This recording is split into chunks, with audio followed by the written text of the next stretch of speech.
Hello everyone. तो आज के वीडियो में हम देखेंगे section 41 transfer of property act का, जो कि बात करता है ट्रांसफर बाय ऑस्टेंसिबल ओनर की।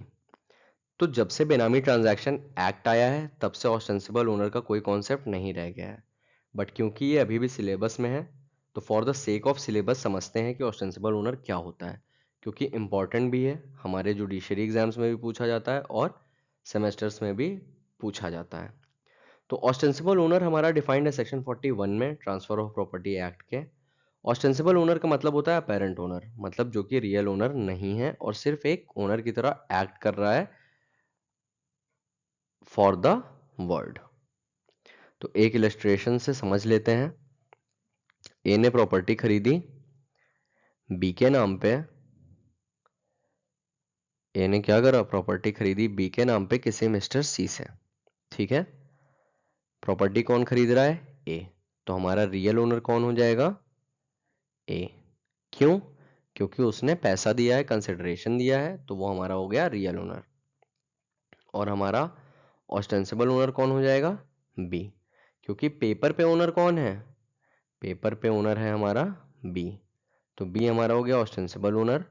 और ए ने कंसिडरेशन अमाउंट पे किया है सी को कि वो प्रॉपर्टी बी को दे दे। बी के नाम पे उसने प्रॉपर्टी खरीदी है, तो हमारा रियल ओनर हो जाएगा ए। तो अगर देखें तो ऑस्टेंसिबल ओनर कौन हुआ? ऑस्टेंसिबल ओनर वो हुआ जिसके नाम पे प्रॉपर्टी ली गई है, इसका नाम एंटर है ऑफिशियल रिकॉर्ड्स में, और इसने किसी भी तरह का कंसिडरेशन अमाउंट नहीं दिया है, और ये सिर्फ एक एज एफ ओनर है जो कि ओनर की तरह एक्ट करेगा अगेंस्ट द आउटर वर्ल्ड। तो जब हम किसी और के नाम पर प्रॉपर्टी खरीदते हैं तो इस पूरे ट्रांजैक्शन को हम कहते हैं क्या? ये जो पूरा ट्रांजैक्शन है, ए प्रॉपर्टी खरीद रहा है बी के नाम पे, इसे हम कहते हैं बेनामी ट्रांजैक्शन। ये हो गया हमारा बेनामी ट्रांजैक्शन। और ये जो हमारा बी है जिसके नाम पे प्रॉपर्टी ली गई है, ये होता है हमारा बेनामी दार। तो ये जो हमारा बेनामी दार है, इसी को हम कहते हैं ऑस्टेंसिबल ओनर। तो ऑस्टेंसिबल ओनर हमारा रियल ओनर नहीं है और सिर्फ एज एफ ओनर है। सिर्फ ओनर है ये पेपर्स में और अगेंस्ट द आउटर वर्ल्ड। तो जब से ये एक्ट आया 1988 का, तब से ऑस्टेंसिबल ओनर का जो कॉन्सेप्ट है वो खत्म कर दिया गया और रियल ओनर को ही ऑस्टेंसिबल ओनर माना गया बाय फिक्शन ऑफ लॉ। और उसके पास अब सारी पावर होगी प्रॉपर्टी को ट्रांसफर करने की, और उसे अब किसी कंसेंट की जरूरत नहीं है कोई भी प्रॉपर्टी ट्रांसफर करने की। उसके पास सारे राइट्स हैं प्रॉपर्टी को ट्रांसफर करने के। तो जो प्रॉपर्टी ऑस्टेंसिबल ओनर ट्रांसफर करता है वो इफेक्टिव हो, वैलिड हो, उसके लिए कुछ कंडीशंस हैं जो सेटिस्फाई करनी पड़ती हैं। तो ये कंडीशन कहाँ पर मेंशन है? ये कंडीशन जो है वो मेंशन है आपके सेक्शन 41 में। तो देख लेते हैं, सिर्फ रीड करने से समझ में आ जाएगा। जो हमारा ट्रांसफरर होगा वो क्या होगा? ऑस्टेंसिबल ओनर होगा। और जो ट्रांसफर ऑस्टेंसिबल ओनर कर रहा है वो कैसे कर सकता है? सिर्फ एक्सप्रेस और इम्प्लाइड कंसेंट होनी चाहिए रियल ओनर की, मतलब रियल ओनर के कंसेंट के बिना नहीं बेच सकता है। Transfer must be for consideration. जो ट्रांसफर हो रहा है वो कंसिडरेशन के लिए होना चाहिए, बिना कंसिडरेशन के नहीं होगा, मतलब गिफ्ट वगैरह नहीं होना चाहिए। Transferee has acted in good faith. किस रिस्पेक्ट में उसे गुड फेथ में एक्ट करना है?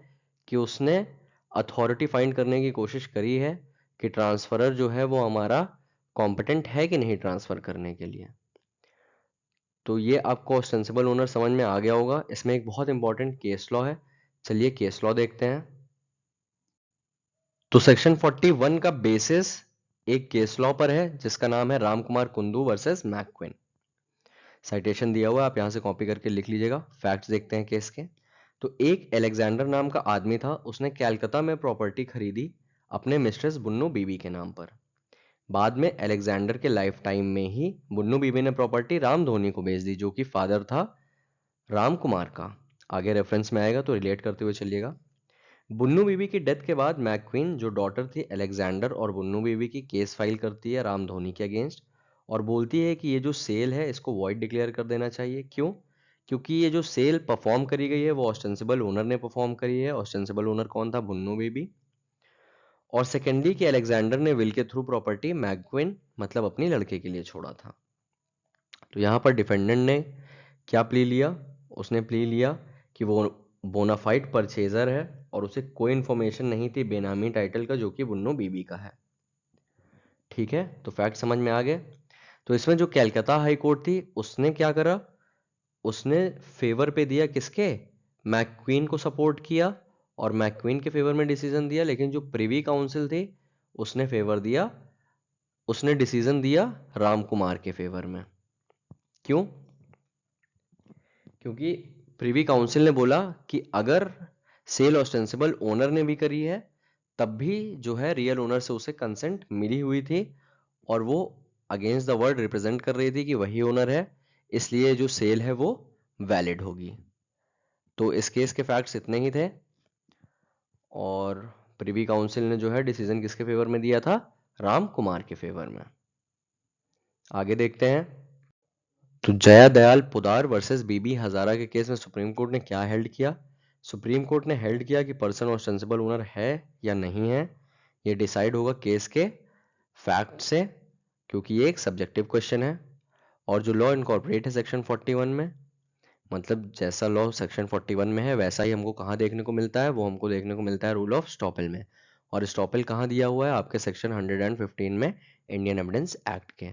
तो होप आपको यहाँ तक पूरा ऑस्टेंसिबल ओनर का टॉपिक समझ में आ गया होगा। तो अगर आपको वीडियो अच्छा लगा तो प्लीज़ लाइक करिए, शेयर करिए अपने फ्रेंड्स के बीच में और प्लीज़ चैनल को सब्सक्राइब करिए। मिलते हैं अगले वीडियो में।